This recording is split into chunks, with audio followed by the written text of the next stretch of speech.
AgriGold agent బాధితుడిని.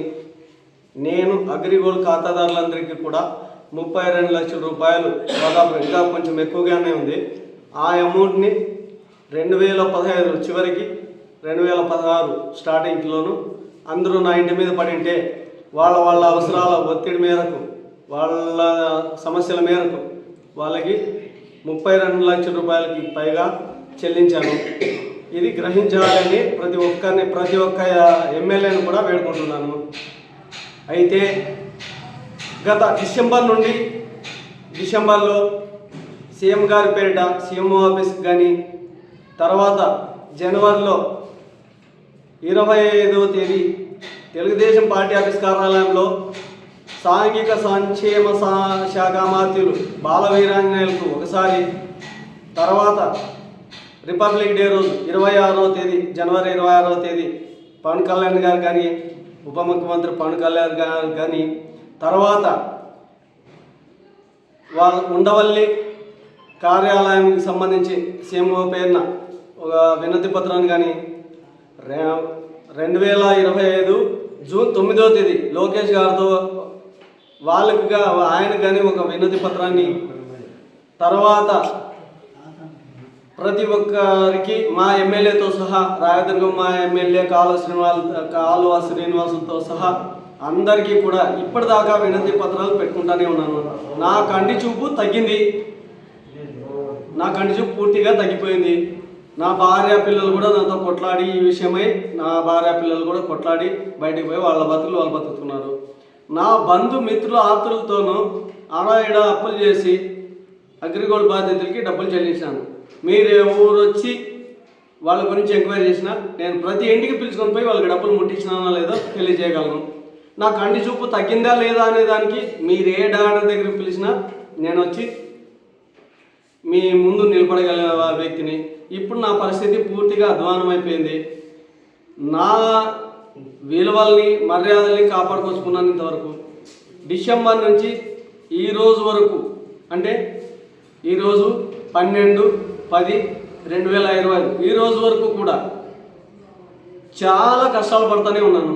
AgriGold company rules ప్రకారం అయితే ఇప్పటికి 1,30,00,000 అవుతుంది, కొంచెం ఎక్కువ తక్కువ 1,30,00,000 అవుతుంది.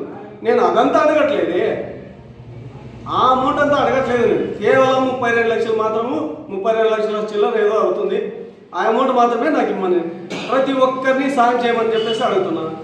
ఆర్థిక సాయం కావాలా నాకు. నేను బిచ్చాటన చేసిన బిచ్చోనిగా జోలి పట్టుకొని పబ్లిక్లో పోయి అడిగినా ఈ వాటికి నా అప్పు తీరిపోయేదేమో.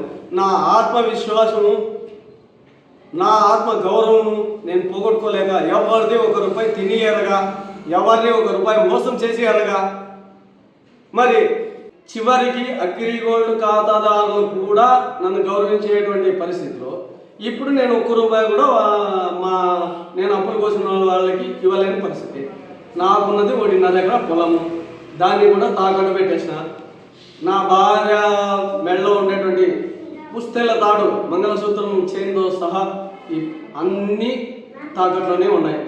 ఎమ్మెల్యేలకి అధ్యక్షులుగా అసెంబ్లీలో అధ్యక్షులుగా ఉన్నటువంటి అయ్యన్న పాత్రుడే నాకు వినతి పత్రాన్ని పెడితే వెనక్కి ఇస్తున్నాడు. ఆ వినతి పత్రం చూడండి,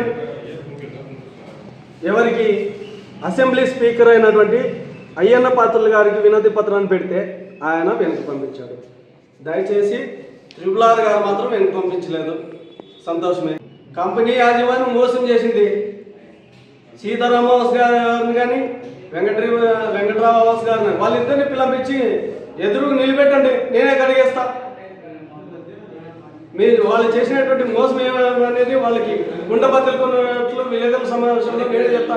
నేను ఎక్కడ కర్ణాటక బార్డర్లో, రాయదుర్గం నియోజకవర్గంలో కర్ణాటక బార్డర్లో ఉన్నటువంటి వ్యక్తిని. మాకు 2013 అక్టోబర్ నుంచే మాకు సమస్యలు ఉన్నాయి. దయచేసి నేనేమనుకుంటున్నానంటే, మీరు సహాయం చేయకపోతే నాకు ఆత్మహత్యే శరణ్యము. నేను ఇప్పటివరకు ఆత్మగౌరవంతో పోరాడుకుంటూ ఇప్పుడు దాకా ఇప్పుకుంటూ వచ్చాను. మీరు ఏమాత్రం సాయం చేయకపోతే నాకు ఆత్మహత్య శరణ్యము. ఆత్మహత్య చేసుకునేది కూడా ఇక్కడ చేసుకోనండి. ఏపీ అసెంబ్లీ కాడ కానీ, ఉండవల్లి కాడ కానీ, హైకోర్టు దగ్గర కానీ నా ఆత్మహత్య అనేది నేను నిరూపించుకుంటాను. మీరు సాయం చేయకపోతే దయచేసి నాకు సాయం చేయండి.